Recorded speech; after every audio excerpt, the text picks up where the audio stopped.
آپ دیکھ رہے ہیں ایس کے ٹی وی۔ دوستو، آج پھر سے فلسطین کسی صلاح الدین ایوبی کے انتظار میں ہے، کیونکہ آج پھر فلسطین جل رہا ہے اور بیت المقدس غیر مسلم کے قبضے میں ہے۔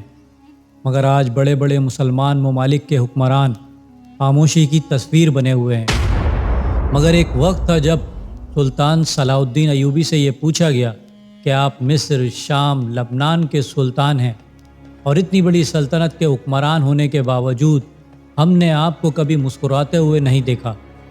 اس وقت صلاح الدین اسلام کے عظیم مجاہد نے کیا خوب تاریخی جواب دیا کہ میں کیسے مسکراؤں کہ جب کہ میں جانتا ہوں کہ بیت المقدس غیر مسلموں کے قبضے میں ہے۔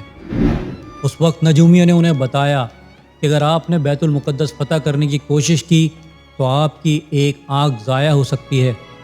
تو صلاح الدین نے انہیں جواب دیا کہ تم میری ایک آنکھ کی بات کرتے ہو، میں اللہ کی قسم کھا کر کہتا ہوں کہ میں بیت المقدس کی طرف پیش قدمی کروں گا، پھر بے شک بیت المقدس میں مجھے اندھا ہو کر ہی کیوں نہ داخل ہونا پڑے۔ پھر تاریخ نے دیکھا کہ سلطان صلاح الدین ایک بہت بڑا فاتح بن کر بیت المقدس میں داخل ہوا، اور اس وقت یروشلم شہر اللہ اکبر کے نعروں سے گونج اٹھا تھا۔ اس دلیر مرد مجاہد کو تاریخ سلطان صلاح الدین ایوبی کے نام سے جانتی ہے، جنہوں نے مسلمانوں کے کھوئے ہوئے وقار اور قبلہ اول کو آزاد کروا کر نہ صرف امت مسلمہ پر احسان کیا بلکہ یروشلم کے لوگوں کو ظلم و جبر سے نجات دلوائی۔ صلاح الدین کا پورا نام الناصر صلاح الدین بن یوسف بن ایوب تھا، اور یہ تاریخ کے ایک عظیم مجاہد اور فاتح حکمرانوں کی عظیم فہرست میں شامل ہیں۔ صلاح الدین ایوبی کی پیدائش سن 1138 عیسوی میں عراق کے شہر تکریت میں ہوئی، جو دارالحکومت بغداد سے 160 کلومیٹر شمال میں واقع ایک چھوٹا سا قصبہ تھا۔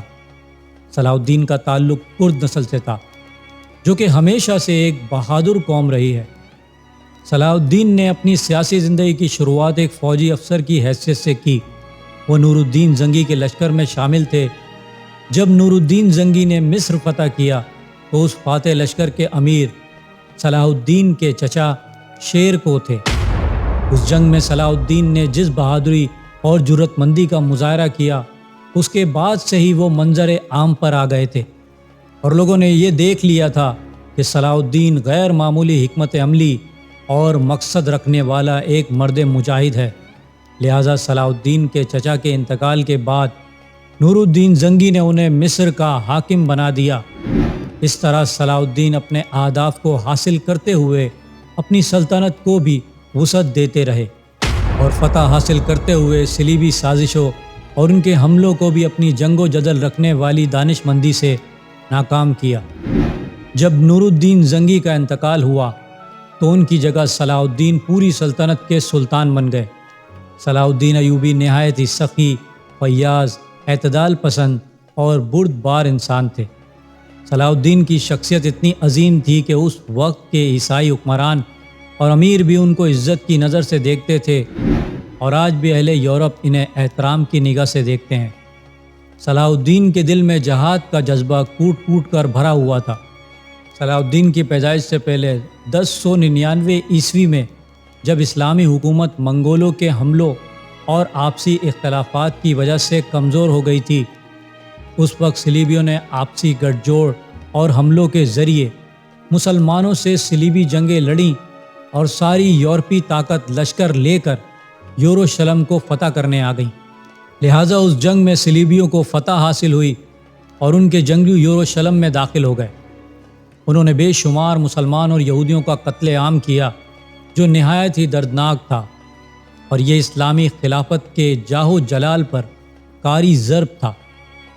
یروشلم اور بیت المقدس پر قبضہ ہوئے 88 سال گزر چکے تھے، اور مسلمان اس وقت صلاح الدین ایوبی کی لیڈرشپ میں تھے۔ صلاح الدین ایوبی کے دل میں بیت المقدس کو دوبارہ آزاد کروانے اور مسلمانوں کو ان کی کھوئی ہوئی عظمت واپس کروانے کی خواہش روز اول سے ہی تھی کہ جب وہ فوجی لشکر میں شامل ہوا کرتے تھے۔ مگر صلاح الدین نے صلیبی لیڈر لینارڈ کے ساتھ 4 سال کے لیے صلح کر لی تھی، جس کا مقصد دونوں ریاستوں کا امن و امان تھا۔ لیکن حالت یہ تھی کہ صلیبی اندر ہی اندر سازشوں میں مصروف رہتے اور مسلمان علاقوں پر حملہ کرتے رہتے تھے اور آئے دن مسلمانوں کے تجارتی اور مذہبی قافلوں کو لوٹ لیا کرتے تھے۔ دوستو، رینالڈ ایک بدبخت شخص تھا، معاذ اللہ، جو نبی کریم صلی اللہ علیہ وآلہ وسلم کی شان میں گستاخی کیا کرتا تھا۔ لہٰذا سلطان صلاح الدین ایوبی نے اسے اپنے ہاتھ سے واصل جہنم کرنے کی قسم کھا لی تھی۔ سن 1186 عیسوی میں جب رینالڈ نے مسیحی سرداروں اور کمانڈروں کو ساتھ ملا کر حجاز پر حملہ کر دیا تھا تو یہ بات افشا ہوئی کہ وہ بدبخت مدینہ منورہ پر بھی حملہ کرنا چاہتا ہے۔ تو صلاح الدین کو جب اس بات کی خبر ہوئی تو وہ فوراً اپنی فوج کا لشکر لے کر رینالڈ کی فوج کے تعاقب میں نکل پڑے اور آخرکار حطیم کے مقام پر دونوں فوج آمنے سامنے آ گئی اور یہ تاریخ کی ایک خوفناک جنگ تھی۔ صلاح الدین نے جنگی حربے کے طور پر زمین پر ایک ایسا معاہدہ ڈلوایا جو آتش گیر تھا، جس سے آگ بھڑک اٹھی۔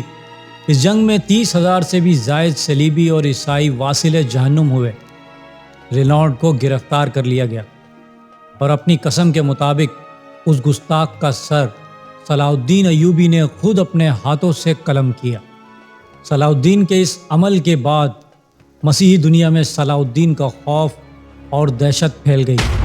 اہل یورپ کو یہ اندازہ ہو گیا کہ اب ان کا سامنا عظیم ترین لیڈر سے ہے، جو اپنے مقصد کو پورا کرنے کے لیے پوری قوت کے ساتھ بیت المقدس کو حاصل کرنے آ رہا ہے۔ حطیم کی اس فیصلہ کن جنگ کے بعد وہ وقت آ چکا تھا کہ جب قبلہ اول کو آزاد کروایا جانا صلاح الدین ایوبی کا مقصد بن چکا تھا۔ لہٰذا سلطان صلاح الدین ایوبی نے تمام مسلمان ریاستوں کو جہاد کی دعوت دی اور فوجی امداد کی طلب کی۔ اس وقت اسلامی ریاست میں 3 بڑے خلفاء موجود تھے، مگر ان مسلمان خلفاء نے صلاح الدین کی مدد کرنے سے انکار کر دیا۔ مگر سلطان صلاح الدین ایوبی کہاں رکنے والا تھا؟ وہ اللہ کا مجاہد تن تنہا اپنی فوج لے کر یروشلم فتح کرنے نکل پڑا۔ یورپ کے بادشاہوں نے حالات دیکھتے ہوئے انگلستان اور فرانس سے درجنوں لشکر بھیجے۔